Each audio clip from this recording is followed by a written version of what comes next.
വളരെയധികം സന്തോഷം. ജയറാമേട്ടൻ്റെ ശരിക്കും ആ ഒരു കുടുംബ പ്രേക്ഷകരുടെ നായകൻ എന്ന് പറയും. കുടുംബ പ്രേക്ഷകരുടെ നായകൻ തന്നെയാണ്. അതിൽ നിന്നും വേറിട്ടൊരു ഗെറ്റപ്പിലും സെറ്റപ്പിലായിട്ട് ഗംഭീരമായിട്ടുണ്ട്. ഒന്നും പറയാനില്ല.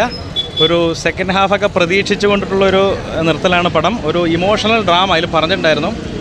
എന്തായാലും വെറൈറ്റി ആയിട്ടുള്ള ഒരു അഭിനയം തന്നെയാണ്. മൊത്തത്തിൽ ത്രില്ലടിപ്പിക്കുന്ന നിമിഷങ്ങൾ.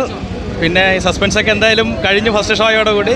മമ്മൂക്കയുടെ ഒരു ഗംഭീരം ആ ഇൻട്രോ രണ്ടുപേരും തമ്മിലുള്ള ഇതുവരെ ഈ സസ്പെൻസ് ആയിരുന്നു. എന്തായാലും ഇപ്പോൾ സിനിമ ഇറങ്ങിയതുകൊണ്ട് ഗംഭീരം. എന്തായാലും ഒരു ഇമോഷണൽ ഡ്രാമ. ജയറാമിന്റെ ശക്തമായ ഒരു തിരിച്ചുവരവെന്ന് പറയാം. നന്നായി ചെയ്തിട്ടുണ്ട്. വേറെ ലെവല്. മമ്മൂക്കാന്റെ എൻട്രി എന്ന് പറഞ്ഞു കഴിഞ്ഞാൽ ശരിക്കും ഗൂസ് ബംസ് ആയിരുന്നു. പ്രതീക്ഷിച്ചില്ല, അറിയില്ലായിരുന്നു മമ്മൂട്ടി ഉള്ളത്, അറിഞ്ഞില്ല മമ്മൂക്കുള്ളത്. വേറെ ലെവല്. എല്ലാവരും വന്ന് കാണാൻ അടിപൊളിയാണ്. ഇങ്ങനെ ഇരിക്കാം, മിണ്ടാതിരിക്കുന്ന പോലെ ഇരിക്കാം. അടുത്തത് ഇതാണ് എന്ന് പറഞ്ഞ് നമുക്കൊന്നും പ്രതീക്ഷിക്കാൻ പറ്റില്ല. അത്രയും ഒരു വെറൈറ്റിയാണ് ജയറാമിന്റെ. എന്തായാലും അടിപൊളി പടം, ത്രില്ലടിപ്പിക്കുന്ന പടം. നമ്മളങ്ങനെ ആ ഒരു 2.5 മണിക്കൂർ അങ്ങനെ തിയേറ്ററിനുള്ളിൽ അങ്ങനെ ഇരുന്ന് പോവും. ഇനി അടുത്തെന്ത് നല്ലൊരു രീതിയിലാണ് ഇൻ്റർവെല്ലിൽ നിർത്തുന്നത്. പിന്നെ മമ്മൂക്കയുടെ എൻട്രി, ഇവരൊക്കെ പറഞ്ഞ പോലെ തന്നെ രോമാഞ്ചം. നമ്മൾ കൃത്യം അറിഞ്ഞിരുന്നില്ല. സിനിമ കണ്ടതിന് പെട്ടെന്നൊരു ഒരു രോമാഞ്ചം എണീറ്റ പോലെയായിരുന്നു മമ്മൂക്കയുടെ വരവ്.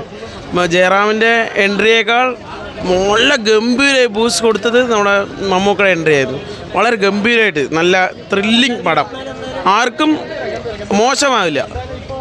ഓക്കെ, പടം വിജയിച്ചു. സൂപ്പർ, കുഴപ്പമില്ല.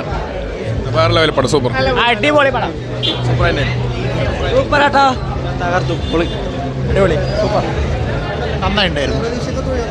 അതെ വരുന്നിട്ട് കണ്ടോ പറഞ്ഞ സ്പോയിലറാണ്.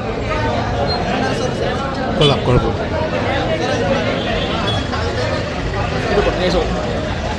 നല്ല പടം. കുഴപ്പമില്ല, നല്ലൊരു പടം തന്നെയായിരുന്നു. എക്സ്പെക്റ്റേഷൻസ് ഒന്നും കാര്യമായിട്ട് ഉണ്ടായിരുന്നില്ല, അതുകൊണ്ട് എനിക്കിഷ്ടമായി. നല്ല പടം. ജയറാമും മമ്മൂട്ടിയും നന്നായിട്ട്, വളരെ നന്നായിട്ട്. Okay, very good. ഓക്കെ, സൂപ്പറായിരുന്നു. അടിപൊളി സിനിമ കേട്ടോ. കൊള്ളാം. ഒരാളുടെ ഗസ്റ്റ് റോൾ ഉണ്ട്, അത് കാണേണ്ടതാണ്. നന്നായിരുന്നു. നമ്മുടെ കലണ്ടർ പ്രകാശനത്തിന് പറയുണ്ടായിരുന്നു Mithun Manuel plus Jayaram equal to Ozler. അത് നിരാശപ്പെടുത്തില്ല എന്ന് പറഞ്ഞു. ജയറാമേട്ടൻ ഇന്നലെ ഞങ്ങളുടെ ഗ്രൂപ്പിലൊക്കെ വോയിസ് ഇട്ടുണ്ടായിരുന്നു. ഒരിക്കലും നിരാശപ്പെടുത്തില്ല എന്നുള്ളത്. തീർച്ചയായിട്ടും നിരാശപ്പെടുത്തിയിട്ടില്ല. അപ്പോൾ എന്തായാലും ഗംഭീരമാവട്ടെ. ബാക്കി എല്ലാവരും പ്രേക്ഷകരാണ്. സന്തോഷം. ഓക്കെ.